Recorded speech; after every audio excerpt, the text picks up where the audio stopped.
याचा अर्थ एकच आहे, मराठा हाच कुणबी आणि कुणबी हाच मराठा आहे.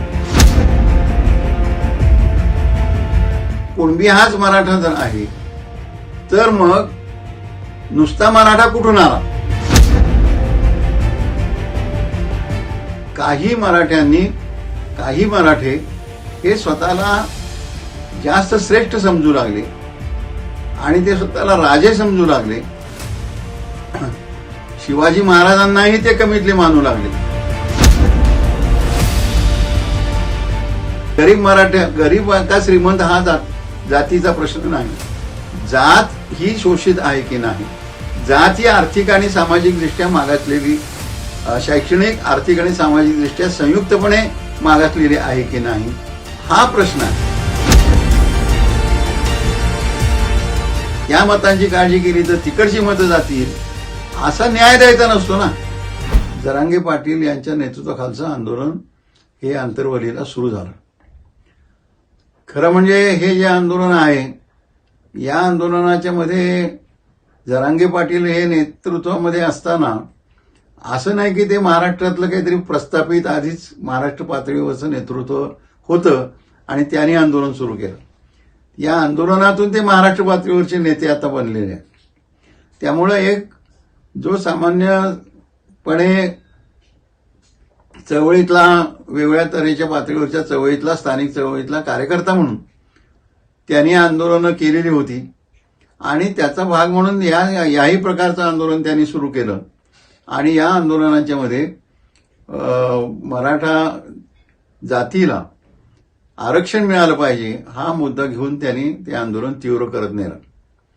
या आंदोलनाला प्रतिसाद म्हणून या बाबतीमध्ये बऱ्यापैकी शासनाने हालचाली सुरू केल्या.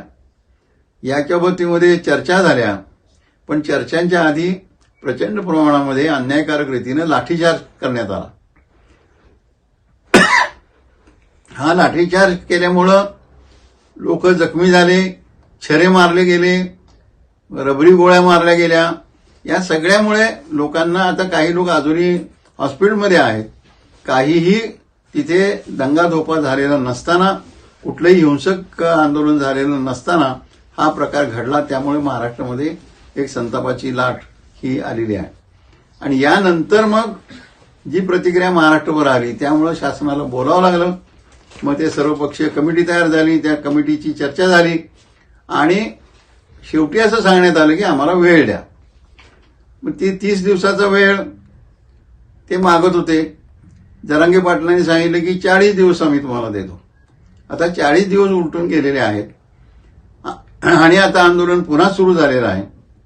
या मधल्या काळामध्ये लाखांच्या घरामध्ये महाराष्ट्रभर लोक उठलेले आहेत आणि जी आंतरवलीला तिथं सभा झाली ती कोटीच्या घरात आहे असं साधारण पोलिसांच्या ह्याच्यामध्ये निदान ही 50 लाखांच्या दरम्यानची सभा होती असं म्हणणं आहे. तेव्हा हे फार मोठं आंदोलन आहे आणि या आंदोलनामध्ये जरी काही लोकांनी विरोध केलेला असला, काही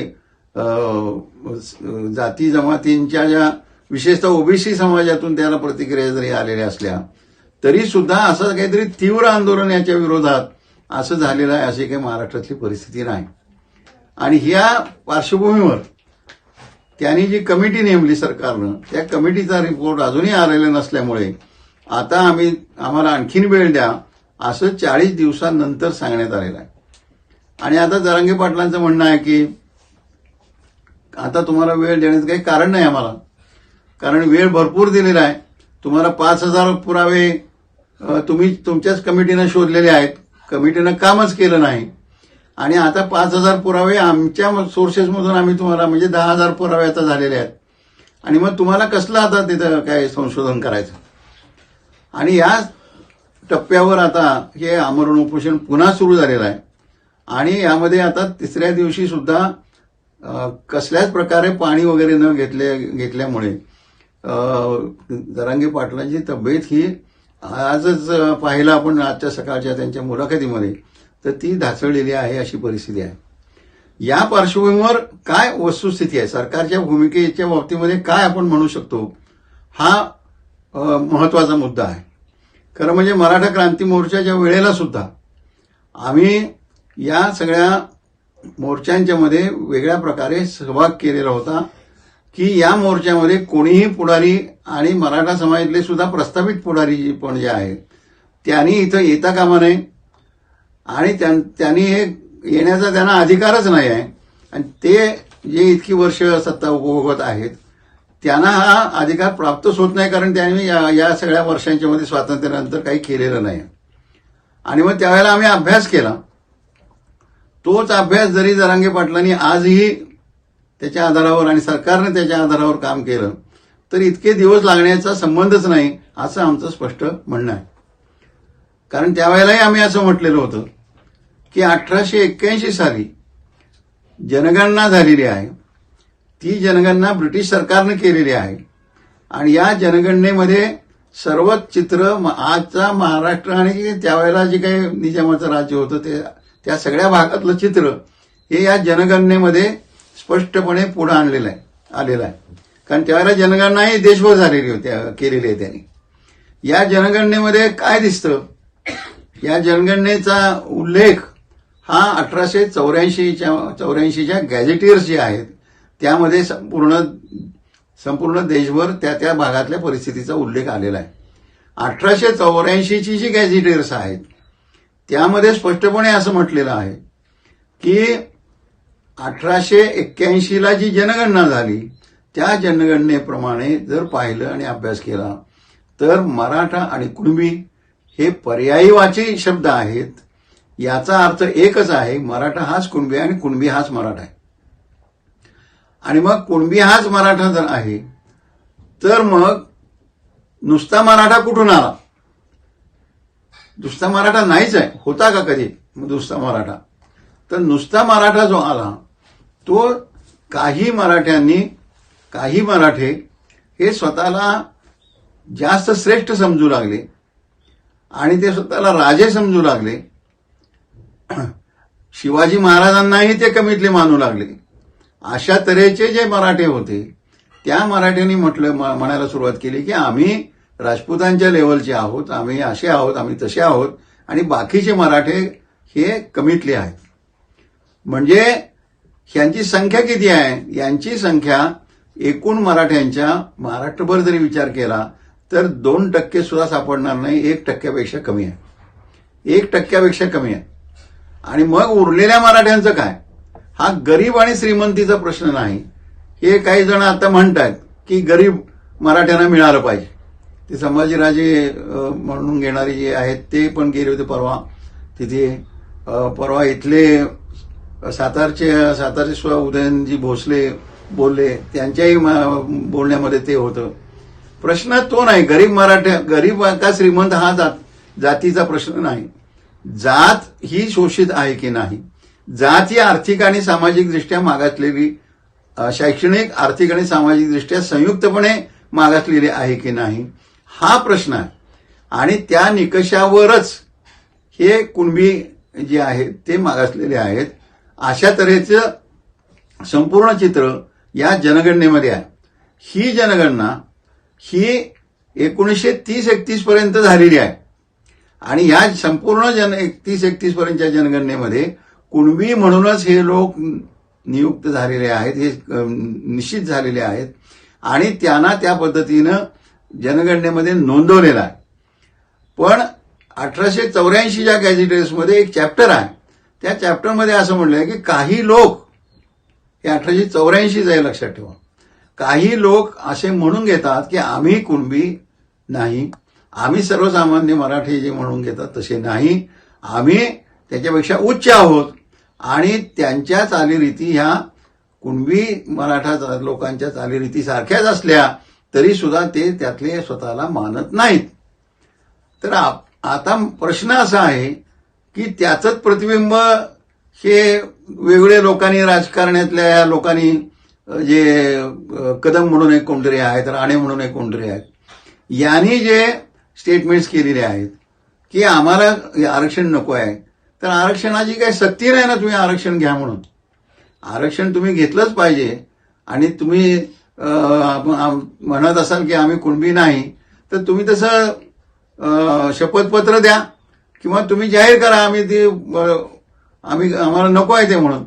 म्हणजे तो जो विभाग 1884 पासून म्हणतो आहे की आम्ही या इतर मराठ्यांसारखे नाही, तोच विभाग त्यांचेच वारसदार आज म्हणतायत की गरीब मराठ्यांना द्या म्हणतायत किंवा आम्ही त्यातले नाही म्हणतायत.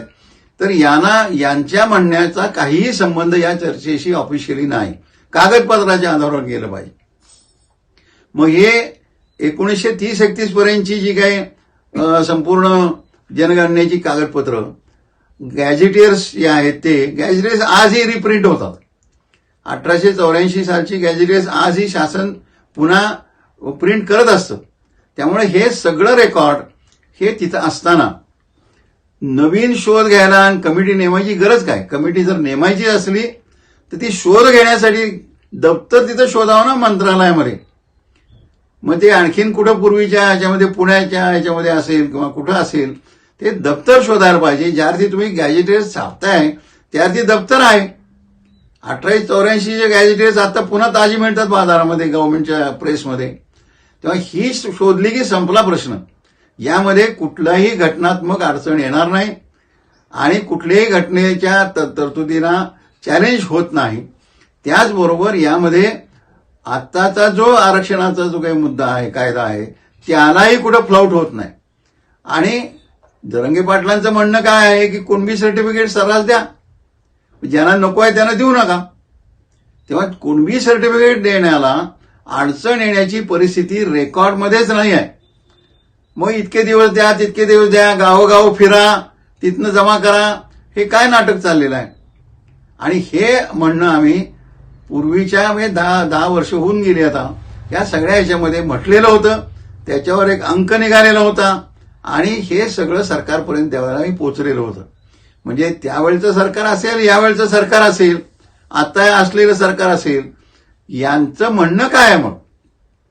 म्हणजे यांना ते द्यायचं नाही आणि राजकीयदृष्ट्या द्यायचं नाही असं जर असेल तर मग हा जो सामाजिक, आर्थिक आणि शैक्षणिकदृष्ट्या मागासलेला समाज आहे की जो कुणबी म्हणून पूर्वीपासून आहे त्याचा कायदेशीर हक्क तुम्ही नाकारतात, राजकीय कुठल्या तरी कारणासाठी नाकारतात आणि हजारो लाखो लोकांना, कोटीच्या घरात लोकांना तुम्ही आंदोलन करायला लावता.